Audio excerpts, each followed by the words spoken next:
নমস্কাৰ বন্ধু বান্ধৱীসকল মানে প্ৰকৃতিয়ে নেচাৰে আমাক এনেকুৱা কিছুমান বস্তু দিছে গছ গছনি ফল ফুলৰ গছ দিছে যিবিলাকে গোটেই পৰিৱেশটো সাৰাউণ্ডিংটো এনভাইৰনমেণ্টটো অকল সেউজীয়া কৰাই নহয় আমাৰ মানে স্বাস্থ্যৰ বাবেও বিৰাট উপকাৰী হয় হেবিলাক ভগৱানে এনেকুৱাকৈ ৰচনা কৰিছে যে আমাৰ স্বাস্থ্যৰ কাৰণে নেচাৰেলি কিছুমান আমাক ফুল ফল বা তেনেকুৱা হাৰ্বস এইবিলাক দিছে আমাক তাৰে এটা হ'ল হেৱালি ফুল নাইট ফ্লাৱাৰিং জেসমিন বুলি কোৱা হয় যাক নাইট ফ্লাৱাৰিং জেসমিন হৰসিংগাৰ ফুল যেটো ৰাতি ফুলে আৰু খুব ধুনীয়া সুগন্ধ আজি হেৱালি ফুলৰ বিষয়ে ক'বলৈ ওলাইছো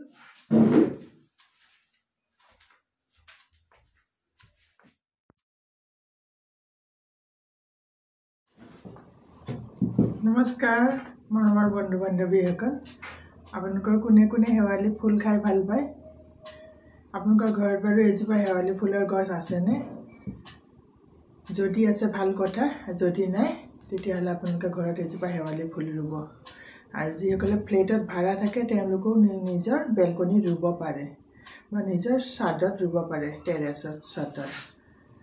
হেৱালি ফুলৰ উপকাৰিতা আমি সৰুৰ পৰাই পাই আহিছো সৰুতে আমাৰ যেতিয়া জ্বৰ হৈছিলে হেৱালি ফুলৰ পাতবোৰ ধুনীয়াকৈ ধুই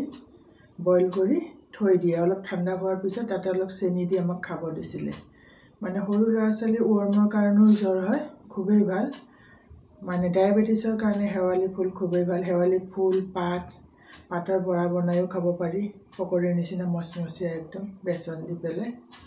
আৰু ফুলবোৰ শুকুৱাই থৈ দিয়া হয় গোটেই বছৰটো খাই থাকিবলৈ আৰু কেঁচাকৈও মাছৰ লগতো খাই বা এনেও খাব পাৰে আৰু শুকুৱাই থলে অলপ অৱশ্যে খাৰ দিয়ে ভালকৈ গলি যাবৰ কাৰণে অকণমান সোডা বা কলৰ খাৰ বা কিনা সোডা দিও বনাব পাৰি বা আলুৰ লগতো ভাজি খাব পাৰি হেৱালি ফুল খুবেই ভাল আৰু বাতবিষ ভাল হয় হেৱালি ফুলৰ পৰা তাৰপিছত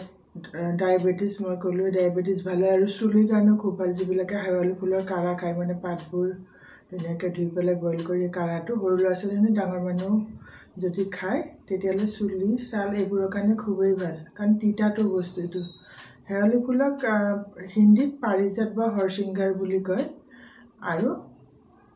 অসমীয়াত বা সংস্কৃতত পৰিজাত বুলি কয় আৰু হিন্দীত হৰসিংগাৰ বুলি কয় পাৰিজাত বুলিও ক'ব পাৰি গতিকে আজিলৈ আহিছো আশা কৰিছো ভিডিঅ'টো চাই ভাল পালে বাই বাই প্লিজ সাবস্ক্ৰাইব আৰু লাইক কৰিব আৰু ৱাচ কৰিব বুলি আশা কৰিলো